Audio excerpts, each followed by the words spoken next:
How do you see Argentina in 5 years from now?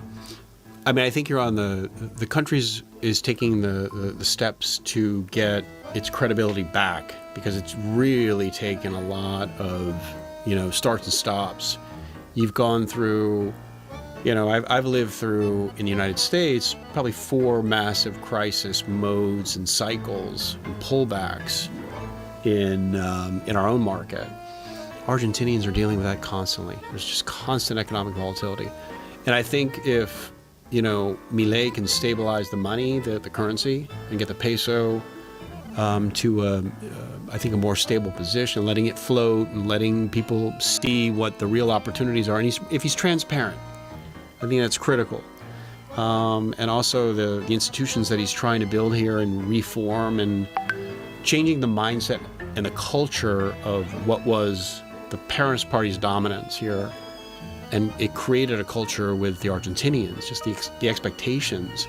He has set a higher bar for what this country should want. Now that gap is sometimes really hard for any team, but let alone a country, forget it. I mean, it's really, really challenging to get everybody to move in that direction. It's an educated, incredibly intelligent, curious, creative, wealthy country with raw materials. There's no reason why this country can't be really in a position in the G20 as a dominant force, certainly in South America.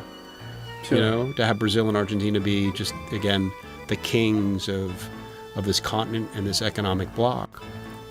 And then, attracting the investments that they attracted previously in the 90s. There's no reason why it can't come back. Sure. At all. Huh? Hopefully. You hear about the stories all the time about where it was economically on a global scale back in the early 1900s. It was, about the 4th largest GDP in the world. And the phrase was, this guy was as rich as an Argentine. I mean, this country has a past. It can do this again. Sure. So we'll have to see. It's, Yeah, I heard a term recently about the gnocchis. I mean, are the gnocchis still dominating the culture here?